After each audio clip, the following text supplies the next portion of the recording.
Cognizant to the needs of our learners, parents, and teachers, the Department of Education provided us with powerful tools for productivity that will allow us to foster critical thinking skills, problem-solving skills, communication and collaboration skills to be compassionate, responsible global citizens. Join us and discover new ideas in our series of professional development training program with the ICTS Edtech Unit and Microsoft Education Philippines. Together, we will equip our learners and empower our fellow educators for a dynamic future. Para sa bata, para sa bayan, at para sa guro. Sulong Edukalidad.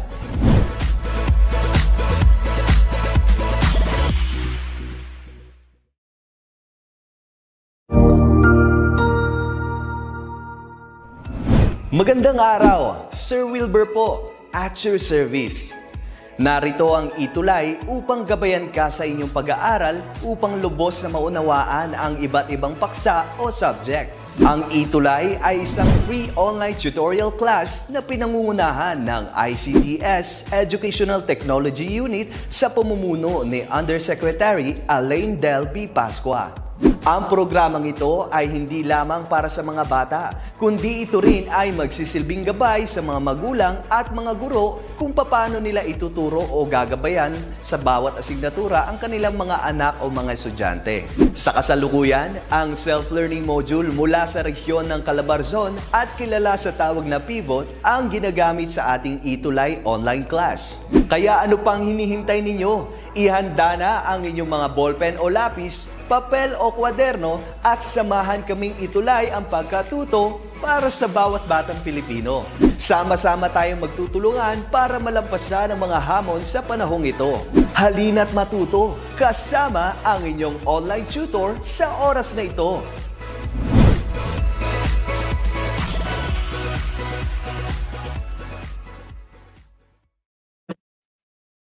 Hello, magandang hapon po sa inyong lahat, sa lahat ng mga senior high school students, mga magulang, mga kapwa ko guro. Taos puso po ako nagpapasalamat sa inyo dahil tayo ngayon ay nasa last week na ng ating session para sa subject na Media and Information Literacy. And I hope na nakatulong ang mga video tutorials sa pagsagot ng ating module na nagaling sa Region 4A Calabarzon. So, tayo na at i-discuss ang ating last module para sa fourth quarter. Okay, so para sa ating week 8, ang topic po natin ay tungkol sa production. Okay? Producing multimedia content. Ang ating pong module, once again, maraming salamat po sa Region 4A Calabarzon. Napakaganda po ng kanilang module. So, yan po ang ating ginamit mula umpisa hanggang ngayon. I am Tutor Kat para sa subject na Media and Information Literacy. Okay, so let's proceed with our most essential learning competency. Today, we will analyze how the different dimensions are formally and informally produced, organized, and disseminated. And sa ating objective, so meron tayong tatlo. First, we will discuss the stages of creating multimedia content. So ano nga pa yung mga pinagdadaanan ng isang production? Second objective, we will identify the factors considered in content creation. So ano mga dapat nating isaalang-alang sa paggawa ng isang multimedia content? And third, we will relate the forms of media to relevant concepts. First, let us have our review. Today, for our review, you have to identify the different dimensions that I'm going to mention. Okay, so last week, itong mga nakaraan, we discussed the different dimensions of media information. We started with text, visuals, we have audio, manipulatives. Okay, motion. Now let us have number 1. Okay, what do you think is the dimension for Rubik's Cube? Okay, the answer for this is manipulative because we are using it, diba? Using our hands. We play with it using our hands. Number 2, truck, T-R-U-C-K. it is under the dimension of motion. It is the method of capturing video. Next, the hip hop beat. Okay, if your answer is audio, you're correct. So hip hop beat is under audio dimension. Number 4, script. Okay, script is text dimension. 5, photograph. And this one is quite obvious. Photograph is under visual dimension. And 6, FLAC. Okay, this is an acronym. It's an audio format. 7, rule of thirds. Okay, what do you think is the dimension for this? It's motion. It is also visual. Then number 8, sans serif. It's a type of font. The answer is text. Number 9, game application. Okay, any mobile game app, it's manipulative. Number 10, tilt. Okay, so just like the track, it's a technique of capturing motion or video. 11, infographics. Okay, so infographics is under visual. Modeling clay. It's manipulative. MP3, it's an audio format. Number 14, Century Gothic, it's a font type, font style. So it's under text. And last, acronym AAC, it's an audio or sound format. In number 16, we have zoom. Okay, it's motion. Dimension, rolling shot. Okay, rolling shot is motion. Next, 18, haptics. Okay, manipulatives. 19, .ttf. It's a text format. And 20, we have point of view, visual. Okay, so I hope naunawaan po natin or naintindihan ang mga iba't ibang dimensions of media and information. So those are for our review. So let's proceed with our main topic, producing multimedia content. Okay, we are now on our week 8. So let me check if you have a prior knowledge regarding the 3 stages. So when creating a production, it undergoes 3 stages. So ano kaya sa tingin nyo yung mga nasa stage 1? Okay, if you want to participate, you may type in our comment section. Okay.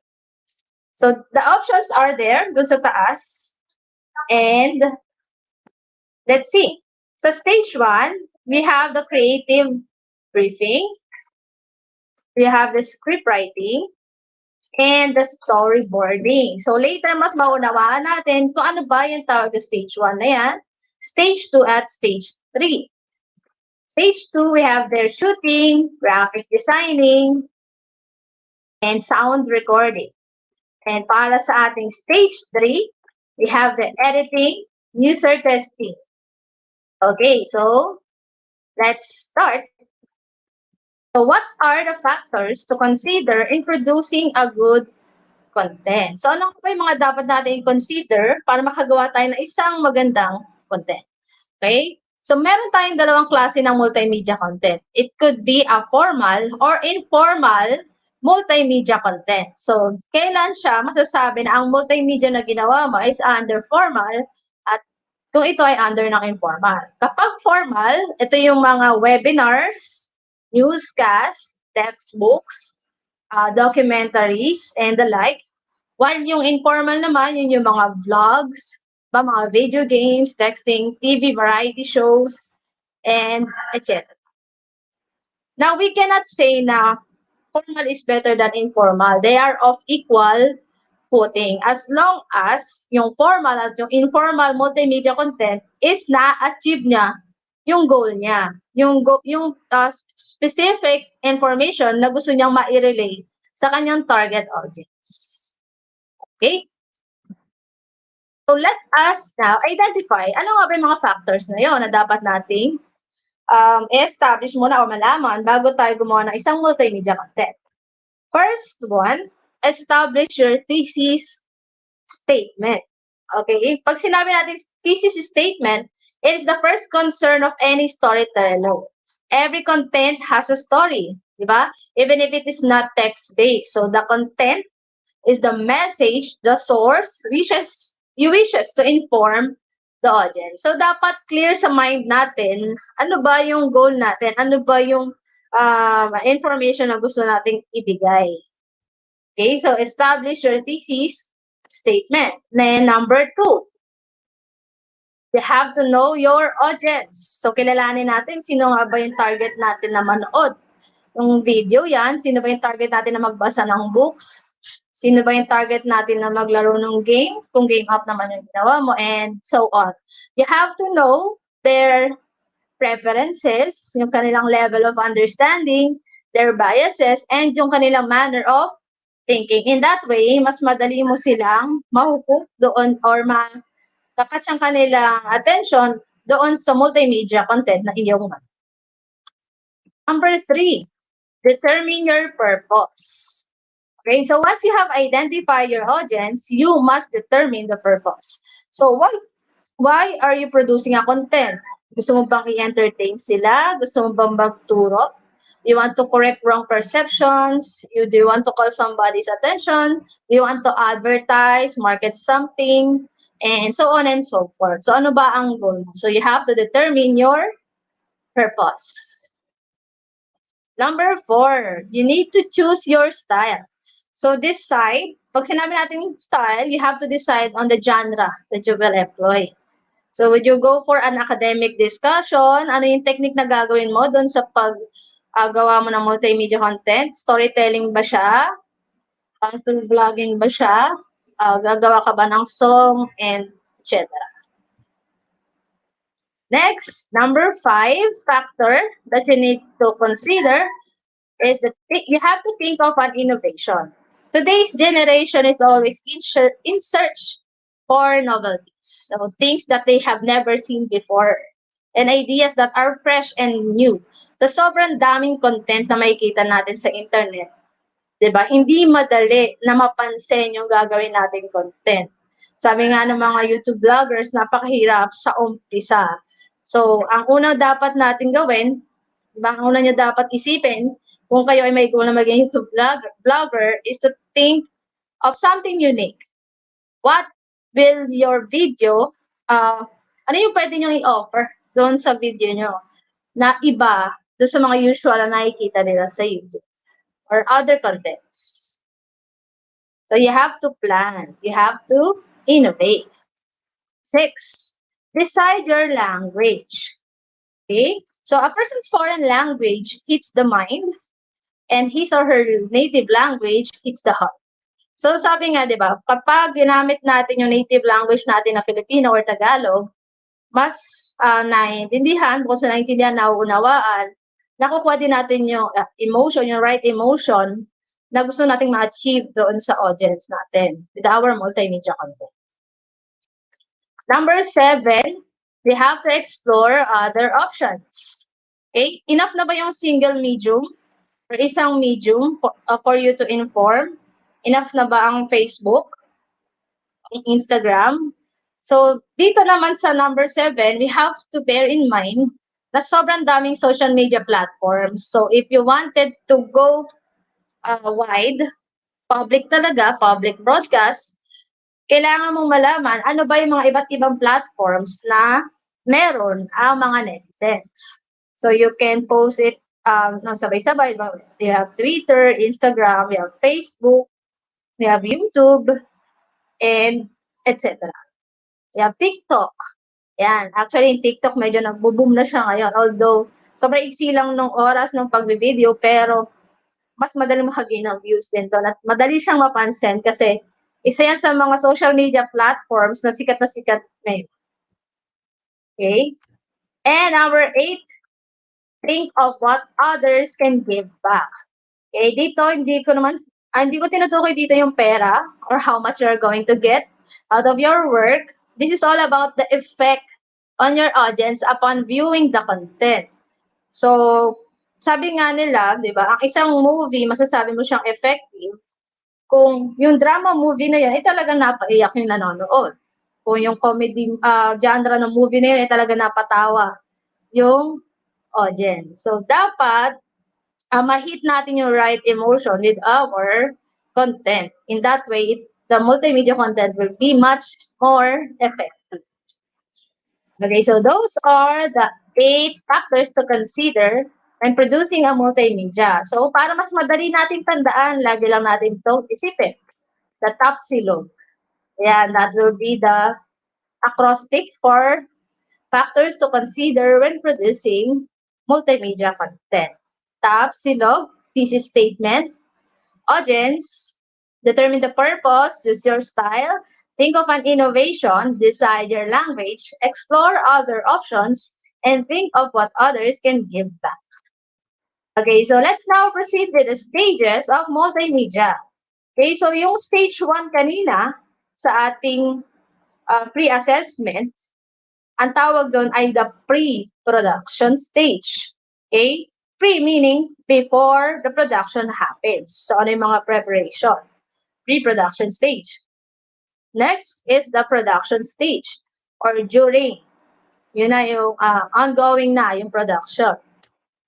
And the post-production stage, ang ating stage 3, tapos na yung production, you get all the materials that you need, ano yung mga ginagawa naman para sa finished product or sa iyong final multimedia output. Okay, let's start with the pre-production stage. Okay, una, we have the planning meeting. What are you planning meeting? Planning meeting, this kicks off the multimedia production process. Sa planning meeting dito, nagkikita-kita, nagsasama-sama yung mga involved sa production. So, dito nagkakaroon ng mga tasking, ano yung role niya, ano yung role ng isa, ano ba yung mga dapat gawin. Dito na dinidiscuss din yung timeline, ano yung target, yung date na matapos yung production. As also, part ng pre-production stage yung tinatawag na creative brief and script writing. This may be used for any type of project and may serve as a blueprint for all creative content projects needed. Okay? So, bakit sinabing blueprint ang creative brief and script writing? Kasi diyan nakasalala yung ganda ng istorya, yung maganda ng magiging production. So, pag sinabing creative brief, it is a short yet detailed summary of a company's background and the campaign goals it aims to achieve. While yung script naman, yun ito yung pinaka-backbone ng isang production. Dito na yung mga dialogue, sinusulat, okay? So, sa script nakasalalay yung ganda ng isang production.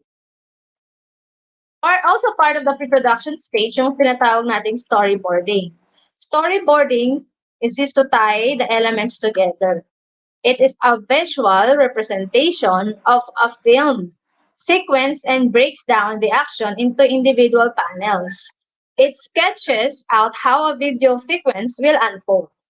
Okay, with the storyboarding, alam ko na kapag try na kayo gumawa ng isang storyboard, box type siya, scene 1, pwede siyang by scene, and then dun sa scene, sa ilalim, meron siyang mga description, ano yung mga sino yung mga characters na kailangan, okay? Ano yung camera shot, angle na gagawin, ano yung mga props na kailangan mo i-produce with the specific shot or scene doon sa storyboard. Okay, dito sa storyboard hindi natin makikita kung ilang clips ang kailangan natin para mabuo ang isang content. Okay?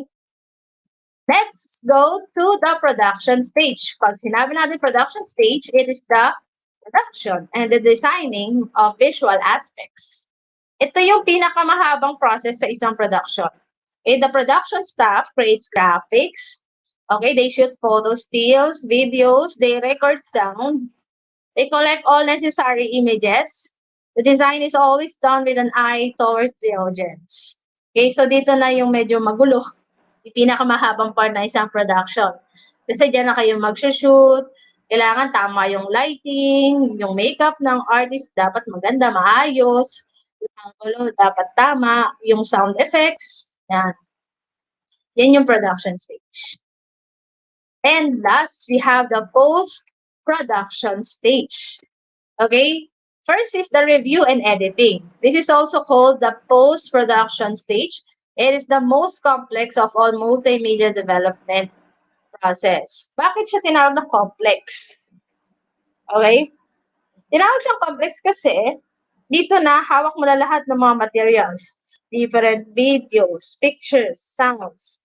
Ikaw na yung magdudugtong-dugtong. So, kaya siya tinawag na complex multimedia development. Okay, so kailangan ng matinding video editing skills dito sa post-production stage. And yung last part ng post-production stage is yung tinatawag na user testing, also known as pilot testing. Okay, so it tests the members of the audience use the multimedia piece while the team members observe. So, bakit nga ba mahalaga ang pag-pilot test ng iyong content?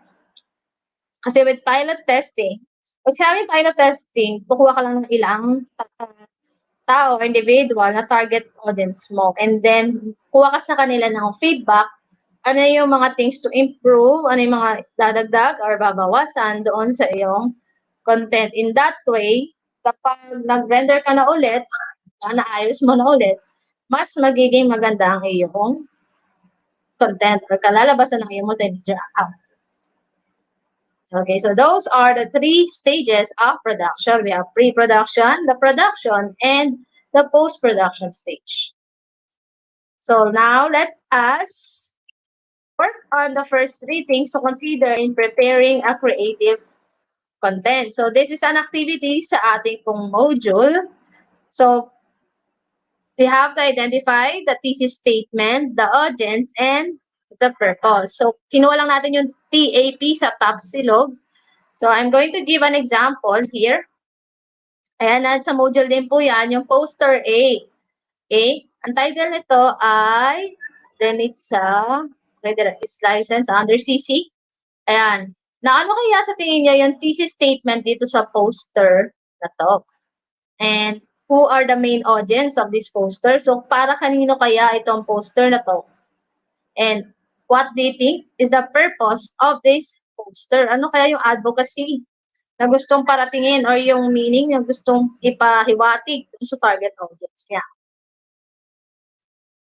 Okay, so let's have the first question. What is the thesis statement? Okay, if you will look at the poster, 'di ba? Image siya ng isang babae and meron fist doon sa kanyang mata. So it symbolizes a violence. Okay? So the thesis statement there is stop domestic violence. Next, who are the main audience of this poster? It's for the women. Okay? The women especially who are victims of domestic violence. And what do you think is the purpose of this poster? Okay, the original title of this poster is Open Your Eyes. And its purpose is to urge the victims of domestic violence to do so and combat violence. So it urged the women who are experiencing domestic violence na lumaban, 'di ba? Isumbong sa batas. Okay, if they are experiencing that kind of violence. Next, poster B. We Can Do It. It's a poster. We Can Do It poster by Don Quixote. It's licensed under the CC. Okay, what is the thesis statement there? Who are the main audience of this poster? Okay, let's answer the first question. What is the thesis statement? Okay, so just like the first one, we women can do it. So that is the meaning of the poster. We women can do it. Who are the main audience of this poster? It's for the women. And what is the purpose of this poster that remains relevant up to the present times? Okay, women empowerment remains a relevant issue, but it is also transcends to mean empowerment to all regardless of gender. So, ang purpose ng poster na yan is women empowerment or on gender equality. Okay, para sa last activity sa module, okay, you're going to watch the video Robot ang Tatay Ko. It's a 2014 National Council for Children's Television, NCCT, Cine Pambata Film Festival awardee for Best Story and Best 1-minute video. Imagine, it's a 1-minute video. So it's bawat segundo doon sa video na yan, sa Robot ng Tatay Ko, ay napakahalaga. Nakabuo siya ng story in just 1 minute. Then, you will answer the following question. Okay, so identify nyo lang ano ang thesis statement of the film, who are the expected audience, what is the purpose, what is the style of or genre of the content, in what way does the story show innovative ideas in form and content, ano yung language na ginamit, what is the language used. Okay, propose an option for, okay, if you will propose an option for an alternative platform where the content can be viewed or another style of storytelling. So you need to suggest options for item number 7. And for item number 8, what can your audience give back? What do you expect your audience would do after watching this video? Okay, so that will be your last activity para sa ating last module. Okay, so that's all for our fourth quarter. Last lesson for our fourth quarter production of multimedia content. So last week, I have asked some student outputs. I think mga 5 lang yung nakuha ko to showcase some of the works. Sa eskwelahan po kasi namin ay naka-modular distance learning po kami and madalang magkaroon ng online class. And napakahalaga nitong mga ETUlay tutorials kasi we send it sa mga estudyante yung link. Ako gumawa ako ng FB page para sa specific na subject na Media and Information Literacy.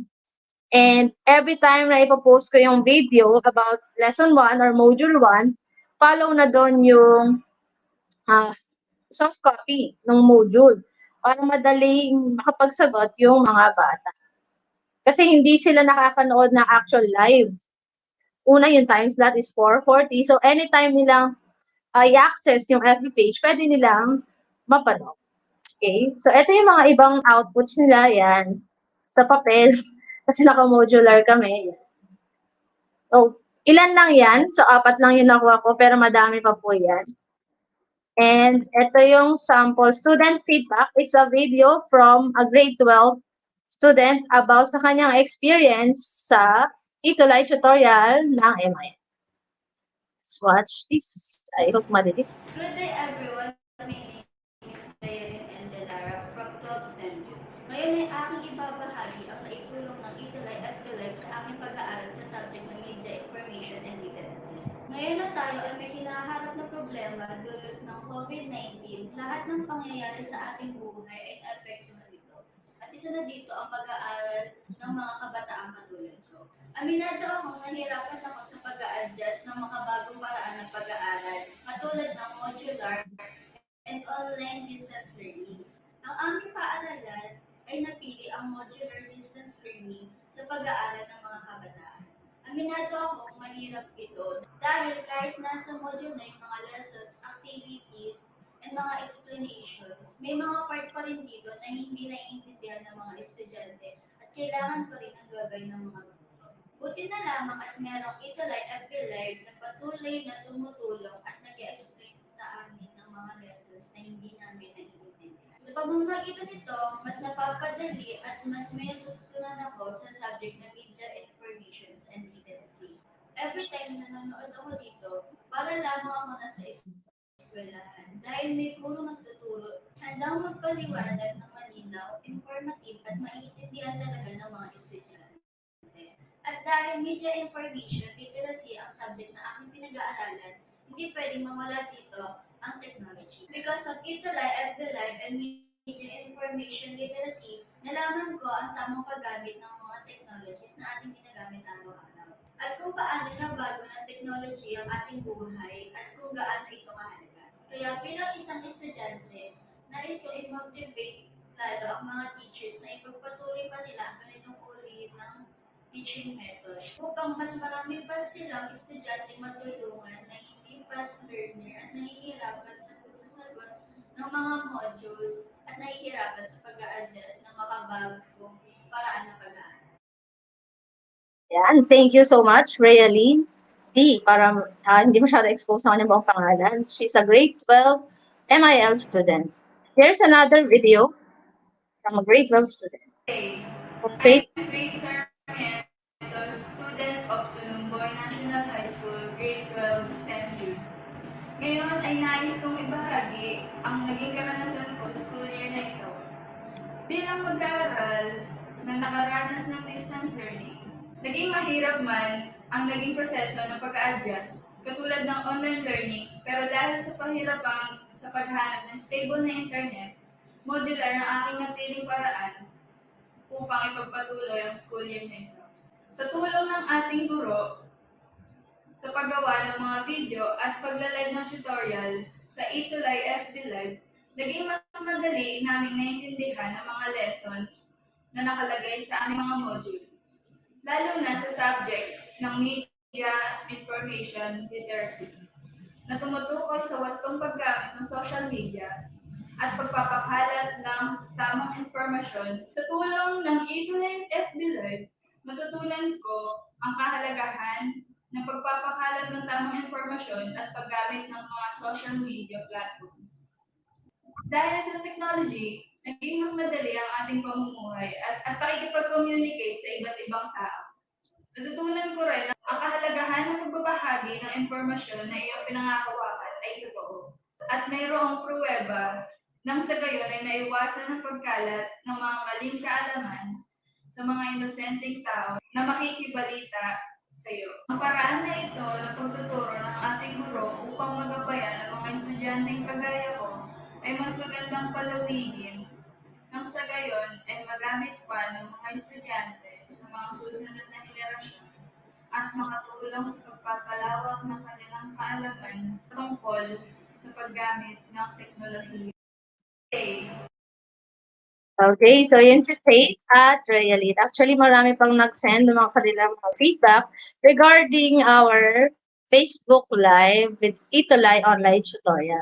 Ayan. Okay, so let me leave you with this quotation. Okay, every time you push yourself outside your comfort zone, even in the smallest of ways, your comfort zone expands and your self-confidence grows. This is according to Todd Smith. So let's continue to strive to know more about ourselves, to know more about our potentials, our ability, our talent, our skills. Let's love learning new things. Once again, I am Tutor Catherine Jane Luna Ople from Lolamboy National High School, SDO Bulacan, now signing off. And I hope natulungan ko kayo sa pagsagot na inyong mga module sa subject na media and information. I hope to see you again. God bless everyone. Thank you.